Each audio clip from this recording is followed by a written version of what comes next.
सस्ता हुआ कर्ज लेकिन समझदारी से खर्च। आज यही बताने की कोशिश कर रहे हैं कि लोन तो सस्ता हो रहा है। आरबीआई ने फिर एक बार ब्याज दरें घटाई हैं, आगे के लिए भी सिग्नल दिए हैं। आपका लोन तो सस्ता हो चला है लेकिन आपको समझदारी से खर्च करना है, मतलब समझदारी से लोन लेना है और ये कुछ बातें आपको ध्यान रखनी है। चलिए कुछ और महत्वपूर्ण टिप्स ले लेते हैं अपने मेहमानों से। फिरोज साहब, जैसा मैंने कहा था कि बहुत सारे चार्जेस, मतलब ये भी कई बार लोग आके पूछते हैं कि अरे ये आपके तो होम लोन पर भी आपको स्टैम्प ड्यूटी भरनी होती है, तो ऐसी ये सब चीज़ें, मतलब कितने कितने चार्जेस लगते हैं, अगर आप हमें मोटी मोटी सूची दे पाए, क्योंकि फिर लोगों को शौक लगता है कि अच्छा ये भी होता है क्या। ठीक, काफी सारे चार्जेस लगते हैं। जैसे आपने कहा ना, स्टैम्प ड्यूटी एक मोस्ट इंपॉर्टेंट चार्ज है। बाकी कोई और चार्ज लगता नहीं है apart from the bank. Stamp duty जरूर लगती है एग्रीमेंट की। और दूसरा, वो फ्रैंक एग्रीमेंट लेते हैं, उसकी भी चार्ज लेते हैं काफी बार बैंक। काफी सारी बैंक्स ये भी करती हैं कि आपको जो भी बोरोवर है उसकी लाइफ को इंश्योर करते हैं। वो एक एक्स्ट्रा कॉस्ट आती है, क्योंकि अगर कुछ हो जाए बोरोवर को तो लोन रिपेमेंट करने में आसानी हो। तो वो एक इंश्योरेंस कॉस्ट होता है। जैसे इंश्योर गाड़ी करना खरीदते हैं पड़ता आप, है, घर का भी इंश्योरेंस करते हैं, राइट सर, घर अगर का होम लोन है तो। घर का तो करते ही। फ्रॉम जनरल इंश्योरेंस एक करते हैं। वो जनरल हम्म, इंश्योरेंस इतना इंपॉर्टेंट नहीं होता है, क्योंकि घर में आपकी जो अंदर की चीजें हैं वो एक इंसान की होती हैं, उस पे लोन नहीं मिलता है। तो ज्यादातर लाइफ को इंश्योर जरूर करते हैं काफी सारे हम्म, बैंक। तो आपको वो देखना है कि क्या इंश्योरेंस मैंडेटरी है उसमें, उसकी कॉस्ट कितनी है। इंश्योरेंस में 40-50% के भी कमीशन होते हैं।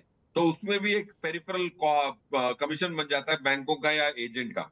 तो बेसिकली वॉट एवर आपकी जो, जैसे मैंने एक बार लोन लिया था सिटी बैंक से, उसमें कोई मेरे को घर को इंश्योर करना नहीं पड़ा, लाइफ को जरूर इंश्योर करना पड़ा, ताकि मेरी बोरोइंग कैपेसिटी जो हो, I was the only earning member. तो इसीलिए अगर मुझे कुछ हो जाए तो मेरी वाइफ को पे करने के लिए पैसे कहाँ से आएंगे, उसकी चिंता उसको ना करनी पड़े। तो उन्होंने इंश्योरेंस की जो मुझे कोड दी टर्म प्लान की, वो काफी ज्यादा थी। जब मैं जाके होमवर्क किया तो वो ऑलमोस्ट 30% से वो टर्म प्लान की इंश्योरेंस की कॉस्ट कम हो गई, और मैंने अपने खुद से वो टर्म प्लान खरीदा और इनको नॉमिनी बनाया, जो मेरे लेंडर्स हैं।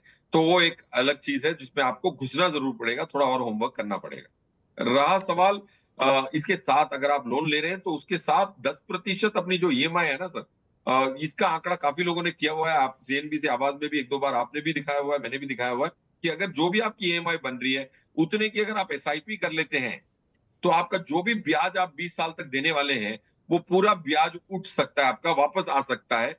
अगर आप 20 ईयर्स की एसआईपी भी करें और 13-14% की रिटर्न आ जाए, तो अगर आपका 40,000 का लोन ईएमआई बन रहा है, तो उसमें और 4,000 रुपए जोड़ने में इतनी दिक्कत नहीं होनी चाहिए। जो भी ब्याज पे किया है वो सूद समेत वापस आ जाएगा, इज द पॉइंट। वो भी एक चीज आपको ध्यान रखनी चाहिए। लोन के साथ एक एसआईपी जरूर चालू करें। 10% of EMI is not too much. नहीं नहीं, ये बड़ा इंटरेस्टिंग है, ये आपने पहले भी हमारे शोज पे बताया, लेकिन ये बड़ी एक कमाल की चीज़ है कि अगर आप उतना थोड़ा सा एक ले आए, जैसे उन्होंने एग्जांपल दिया कि अगर 40,000 आपकी ईएमआई और 4,000 का आप एक एसआईपी शुरू कर दें तो आप अपने पूरे लोन को ब्याज मुक्त कर सकते हैं। This is very important. किसी दिन बहुत विस्तार में इस पर आपसे बात करेंगे फिरोज जी, एक बार फिर से। प्रतिभा, जस्ट इन केस आपने लोन ले लिए, एक तो कितने लोन, अभी वैसे ये बात हो चुकी कि आपकी 2500 रुपए की तनख्वाह पे 25 रुपए से ज़्यादा आपको लोन लेना नहीं है, लेकिन उसके बाद अगर आप ले गए तो दिक्कत पड़ेगी। लेकिन आजकल क्या रहता है, लोगों के पास बहुत सारे, मतलब लोन, हमको लगता है कि जो टिपिकल एक लोन लिया, ईएमआई पे चीज़ें मिलती हैं, ऑनलाइन चीज़ें भी ईएमआई पे आ जाती हैं, क्रेडिट कार्ड भी आपका भले ही एक छोटे अवधि का लोन है। आपको अब कैसे देखना है कि भाई ये लोन मतलब सिर्फ एक पर्सनल लोन या ऑटो लोन या होम लोन मेरा लोन नहीं है, ये जो बाकी का भी प्रपंच फैला हुआ है ये सब भी लोन ही है और मेरे ऊपर एक तरीके का कर्ज है, शायद तभी पूरी पिक्चर दिखेगी। एब्सोल्युटली, आज की तारीख में किसी भी चीज को ईएमआई में कन्वर्ट करना बहुत इजी है।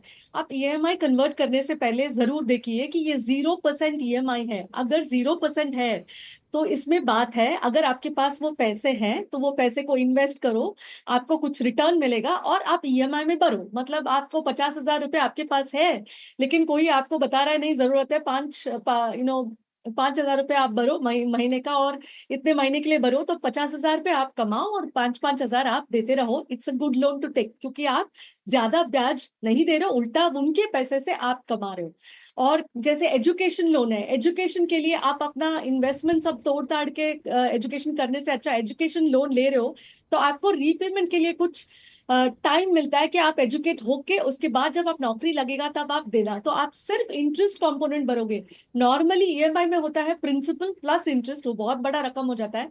सिर्फ इंटरेस्ट कंपोनेंट आसान होता है, और 5 साल बाद अगर आपने वो अमाउंट को ग्रो होने दिया और अच्छा सा रकम बना तो उसी से आप प्रीपे कर सकते हो। लेकिन ज्यादा दर का लोन, या फिर कुछ जैसे मैंने बताया पहले ही, बड़ा गाड़ी ले लिया, या फिर जो हम टीवी लेने गए उससे डबल प्राइस का ले लिया क्योंकि आज की तारीख में 0 ईएमआई मिल रहा है, वो बाद में जाके कम्स बैक टू बाइट, क्योंकि आपका कैश फ्लो में बहुत दिक्कत हो जाती है कि एक लोन खत्म नहीं हुआ कि आपने दूसरा ले लिया। आपने सोचा 0 ईएमआई में है तो अभी नेक्स्ट ईयर के पहले अभी कर लेते हैं मोबाइल फोन चेंज। ये चीज आपको नहीं करना है, क्योंकि instant happiness is equal to long term pen.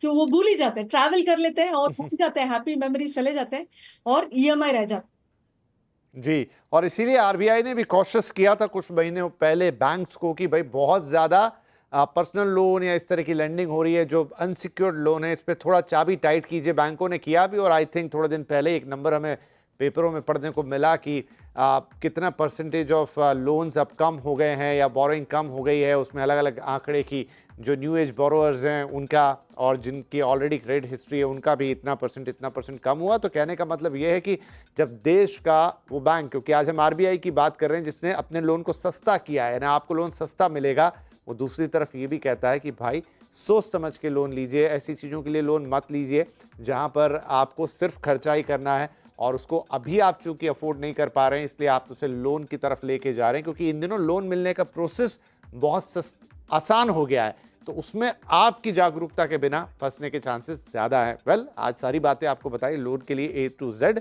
फ़ायदा उठाइए इस चीज़ का, इस फैसिलिटी का, लेकिन समझदारी के साथ, ताकि वो चीज़ आपके जीवन को बेहतर बनाए, ना कि आपको कर्ज के जाल में फंसाए। बहुत शुक्रिया फिरोज जी और प्रतिभा जी आज ये सारी बातचीत हमारे साथ करने के लिए। Thank you very much. नमस्कार।